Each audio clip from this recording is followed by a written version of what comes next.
একটা টুর্নামেন্ট শুরুর আগেই যখন এত আলোচনা হয় সেটা কি টিমের মধ্যে এফেক্ট ফেলে কিনা? আমার প্র্যাকটিসে এফেক্ট পড়বে না, আমার কাছে মনে হয় যে না, আগের থেকে হ্যাঁ অনেকের ধারণা ছিল এই টিমটা হয়তো বা ক্রিকেট বোর্ড নিয়ে নিচ্ছে, but end of the day মালিক পক্ষ যেহেতু নেগোশিয়েট করছে খুব ভালোভাবে, যে ঝামেলাগুলো ছিল সেগুলো তো ওয়েল হ্যান্ডেল করছে তারা। তো এখন ডেফিনেটলি আপনারা, আমার কাছে মনে হয় আপনারাও দোয়া করবেন যে এই টিমটার জন্য মাঠে পারফর্ম করতে পারে। যেটা বলছিলেন প্রত্যেক বিপিএল এর কিন্তু একটা দুটো টিমকে নিয়ে বেশি আলোচনা হয়, এটা একটু জানতে চাচ্ছিলাম। গতবার রাজশাহী ছিল, চিটাগাং ছিল, এবার চিটাগাংকে নিয়ে কথা হচ্ছে, মানে এই আলোচনাগুলো আপনি কিভাবে দেখেন? না, এটা আসলে ক্রিকেট বোর্ড আর মালিক পক্ষের ব্যাপার, বাট আমরা তো মাঠে কাজ করি, আমরা এর ভিতরে আসলে খুবই কম জড়াতেই চাই। বাট আমাদের যে টিমটা দেওয়া হয় সেই টিমটা আসলে যদি পারফর্ম করতে পারে উই আর হ্যাপি, এবং দেখবেন তখন ফ্র্যাঞ্চাইজিগুলোও মানে আগ্রহের সাথে পরবর্তীতে আপনি টিম বানাতেও সাহায্য করে। আপনাদের দুইটা প্লেয়ার নেওয়ার অপশন আছে এখনো বাইরে থেকে। সাদমান ইসলাম এনসিএল টি20 তে সেঞ্চুরি করেছেন, উনি টিম পাননি। যদি সুযোগ থাকে সাদমান বা এমন কাউকে কি আপনারা নেওয়ার একটা চেষ্টা করবেন কি? Good point. নাইম শেখ আপনাদের টিমে আছে, যেহেতু আছে, তারপরেও আমরা ফ্র্যাঞ্চাইজির সাথে মানে মালিক পক্ষের সাথে আলাপ করবো, ওনাদের সাথে এন্ড অফ দ্য ডে আপনারা জানতে পারবেন যে কোন দুজনকে আমরা টিম কম্বিনেশনের একটা ব্যাপার আছে। যেহেতু যদি অপশান থাকে, পজিটিভলি যদি কোনো ফিডব্যাক আসে তখনই না আমরা তাকে দলে নিতে পারি।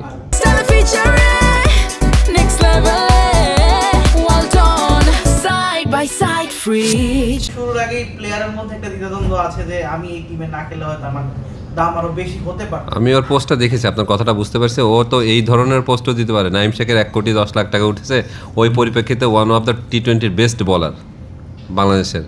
সে যদি ধরেন ডিরেক্ট সাইনে না গিয়ে যদি ওপেন থাকতো তাহলে ওর দামটাও এরকম উঠতো। আমার কাছে মনে হয় ও এটাই মিন করছে। একটু জিজ্ঞাসা করেন। নাইম শেখের পেছনে এত ইনভেস্ট করার কি আপনাদের কোনো স্ট্র্যাটেজি আছে কিনা? কারণ ওইখানে লিটন কুমার দাসও ছিলেন, বাংলাদেশ জাতীয় দলের টি20 জাতীয় দলের ক্যাপ্টেন ছিলেন। Who is the last performer, মানে লাস্ট বিপিএল এ কাকে বেশি পারফর্মার হিসেবে দেখছেন? থিংকিং বেসিসটা ছিল লাস্ট বিপিএল কে, লাস্ট বিপিএল এর পারফর্মার, বিপিএল ও হাইস্ট রান গেটার। ফরেন রিক্রুটগুলোর কথা বলছেন, মানে আপনাদের পেস বোলিং ইউনিটে বা কোনো ফরেন প্লেয়ার আসার সম্ভাবনা আছে কিনা? অনেক ফরেন প্লেয়ার আসবেন আপনি বলছেন, মানে পার্টিকুলারলি পেস বোলিংটা সামলানোর জন্য। না, আমাদের আজকে মিটিং আছে আর একটা, আপনাদের সাথে প্রেস কনফারেন্স করার পরে তখন আমরা বুঝবো যে কাকে কাকে নিয়ে আসা যায়। তা অনেকের সাথে কথা বলছে ফ্র্যাঞ্চাইজি। সো একজনের নাম যদি একটু বলতেন। আচ্ছা, এটা আমরা ফাইনাল হওয়া না পর্যন্ত বলতে চাচ্ছি না। না, এক্সপেকটেশন তো অবভিয়াসলি বেটার প্লেয়ারই থাকবে, কিন্তু যতক্ষণ পর্যন্ত ফুল অ্যান্ড ফাইনাল না হয়, নাহলে আমরা অলরেডি অনেক নেগেটিভ প্লেয়ারের থ্রুতে চলে যাচ্ছি। সো আমরা চাই যে ফুল প্রুফ কোনো প্ল্যানের সাথে যদি কোনো প্লেয়ার স্পেসিফিকলিভাবে আমাদের কনফার্ম হয় তখন আমরা করব। এমনও হতে পারে যে প্লেয়ার কনফার্ম করছি বাট ও এনওসি পায় না, তখন ওইটার ধকলটা আমাদের কাছ থেকেই যাবে, নেগেটিভ ইমেজটা আমাদের উপরেই যাবে। এনওসি পাইলো, ভিসা পাইলো না, তখনও চট্টগ্রামের নামই খারাপ হবে। সো এই কারণে আমরা নিট অ্যান্ড ক্লিন থাকার জন্য, আগে থেকে ট্রান্সপারেন্ট থাকার জন্য বলে দিচ্ছি যে মানে প্রেস রিলিজের থ্রুতে আমরা একদম শুরুতেই আপনাকে বলে দিব ফার্স্ট আওয়ারেই যদি আমাদের কোনো প্লেয়ার কনফার্ম হয়। হোপফুলি ইট উইল বি মানে টপ টায়ার প্লেয়ার। মোটামুটি কনফার্ম হয়েছে যে নাইম শেখকে একবার বলা হয়েছিল, কিন্তু তিনি আগ্রহ দেখাননি ক্যাপ্টেন হওয়ার ক্ষেত্রে। মানে সিদ্ধান্ত নিতে পেরেছেন কিনা বা কে ক্যাপ্টেন হচ্ছে না, আজকে কনফারেন্সের পর আমরা মিটিং আছে যেহেতু, তখন আলাপ আলোচনা হবে যে ক্যাপ্টেন্সি করবে কে, ভাইস ক্যাপ্টেন্সি করবে, তখন আপনারা জানতে পারবেন। প্রেস রিলিজও দেওয়া হবে মনে হয় যে ক্যাপ্টেন্সি আপনাদের প্র্যাকটিস। হ্যাঁ, আবরার আর ডিকলা আছে, আর বাদ বাকিটা আজকালের ভিতরে আপনারা জেনে যেতে পারবেন। এখনও যেহেতু লাস্ট মানে 10 ডেজ সময় আছে আমাদের, ডেফিনেটলি চমক তো ডেফিনেটলি থাকবে। হ্যাঁ, যেহেতু আপনারা অনেক ধরনের কথা বলছেন যে কন্ট্রোভার্সির একটা জায়গা থাকে যে এই টিমটা কেমন পারফরমেন্স করবে। এক্স প্লেয়ার অনেক এক্স ক্রিকেটারদেরকে নিয়েছেন এখানে, এজ যাদের বেশি। অবভিয়াসলি আমাদের একটা প্ল্যানিং আছে, যদি মানে ওনার যদি ভালো কিছু সাপোর্ট করে আমরা ভালো কোনো ফরেন নিয়ে আসবো আর কি। শুধু এজের বিষয় না, আপনি ডিক ভেলার কথা বললেন, তিনিও কন্ট্রোভার্সিয়াল একজন ক্রিকেটার। তিনি কোকেনের কারণে 3 বছর নিষিদ্ধ হয়েছিলেন গত বছর। যাই হোক, পরবর্তীতে তাকে আবার এটাকে সেই শাস্তিটাকে বাদ দেওয়া হয়েছে। অসংখ্য জরিমানা খেয়েছে তার ক্যারিয়ারে। মানে ক্রিকেটারও কন্ট্রোভার্সিয়াল। মানে ব্যাপারটা কি, মানে আপনার জন্য আসলে কতটুকু কমফোর্টেবল যে এই ধরনের ক্রিকেটারদের সাথে আপনি কাজ করবেন বা ম্যানেজ করতে হবে? অবভিয়াসলি একটু জবটা একটু টাফ আসলে, বাট চেষ্টা করব। বুঝছেন, আমার দরকার হচ্ছে টিমটা পারফরমেন্স করা। টিম পারফরমেন্স করলে আমি হ্যাপি। বাইরে কে কী করলো না করলো এটা আমার আসলে পার্সোনাল বিষয়, আমার নাক গলানো উচিত না। অ্যাজ এ ডিসিপ্লিন যদি দেখেন আপনি, টিমের ভিতরে যদি ইনডিসিপ্লিন কোনো কাজ হয়ে থাকে তখন আপনারা অবজেকশন দিতে পারেন, বাট আমি চেষ্টা করবো যে টিমটা যেন ডিসিপ্লিন ওয়েতে পারফর্ম করে। আমার কোচের যে দলে ড্রাফটে ছিলেন না, যাকে আপনি নিতে চান বা পিক করতে চান, দেশি বা বিদেশি, এবং দলটা কেমন হচ্ছে একটু বলতে পারেন।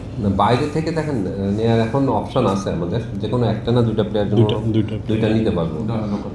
আমার পছন্দ বলে কিছু না, বাট টিমটা আমার কাছে যেটা মনে হয়েছে যে অসাধারণ হয়েছে, স্পেশালি স্পিন ডিপার্টমেন্ট যেটা আছে, শেখ মাহাদি আছে, তানভীর আছে, pace bowler not bad, Shoriful আছে, আবু হায়দার, রনি আছে, রিসেন্টলি যে ঘরোয়া ক্রিকেটে অসাধারণ পারফরমেন্স করছে, সাথে সুমন খান, জিয়াউর রহমান, ভালোই, টিমটা খারাপ না। এখন যদি পয়েন্ট কালেকশনটা একটু ভালো হয় তাহলে আমার কাছে মনে হয়, আর ব্যাটার তো নাইম শেখ আছে, জয় আছে। সো এবার আমরা যেটা দেখছি আপনাদের দলে আসলে এমন কিছু প্লেয়ার রয়েছেন যাদের বয়সটা 40 ছুঁই। সো এই ক্ষেত্রে আপনাদের আসলে থিঙ্কিং বা আপনাদের স্ট্র্যাটেজিটা কি ছিল যে এমন প্লেয়ারদেরকে দলে নেওয়ার পেছনে কারণটা কি?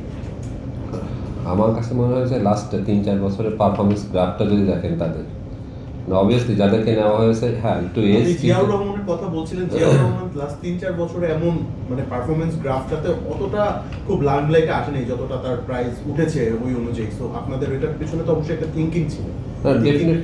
ডেফিনেটলি যখন নেওয়া হয়েছে, আমি ছিলাম না তখন, বাট আমার কাছে সে যে ডোমেস্টিক পারফরমেন্স, ইভেন সুমন খান একটা প্রমিনেন্ট প্লেয়ার, আমার কাছে যেটা মনে হয়েছে, আবু হায়দার, রনি আছে অলরাউন্ডার, এই বেস করে নেওয়া হয়েছে যে একজন অলরাউন্ডার যদি ফেল করে সেই ক্ষেত্রে আপনার ব্যাকআপ প্লেয়ার হিসেবেও থাকতে পারে, 2-3 জন আছে। আপনারা জিয়াউর রহমান, শুভাগত হোম তাদেরকে আসলে ব্যাকআপ অলরাউন্ডার হিসেবে দল নিয়েছেন? আমি বলতে পারতেছি না যে কে খেলবে না, বাট আমার কাছে মনে হয়েছে যে জিয়াউর রহমান 11-এ থাকার মতন, এবং টপ ক্লাস ক্রিকেটেও কিন্তু ভালো খেলে আসছে, মানে এই ঘরোয়া ক্রিকেটে। সো এই ক্ষেত্রে কারণ ব্যাকআপ প্লেয়ার ডেফিনেটলি আছে, টিমেরও তো একটা প্ল্যানিং থাকে। এই কনফারেন্সের পরে হয়তো বা আমরা প্ল্যানিংয়ে ভালোভাবে মানে পক্ষের সাথে বসলে তারপর আমরা ডিটেলসটা আরও ভালোভাবে তাদেরকে বোঝাতে পারবো আর কি। তোষার ভাই, এখানে আমরা জানলাম যে বাসার ভাইও একবার তাকে দেওয়া হয়েছিল, সে ছেড়ে দিয়েছে, রিজন যাই হোক, মানে আপনি দায়িত্বটা কেন দিলেন? দেখুন, চিটাগাং চ্যালেঞ্জার্সে আগে কাজ করেছি অ্যাজ হেড কোচ হিসাবে, তখনও কিন্তু আপনাদের অনেক কোশ্চেনের সম্মুখীন হয়েছিলাম যখন আক্তার গ্রুপটা ছিল। তা আমি একটা কথাই বলেছিলাম, খেলা হবে কিন্তু মাঠে, ঠিক আছে, বাট ওই সময় কিন্তু রেজাল্টও করেছিলাম আমার যতদূর মনে পড়ে, এবং কোয়ালিফাই পর্যন্ত উঠেছিলাম, তারপর 7টা টিমের ভিতরে।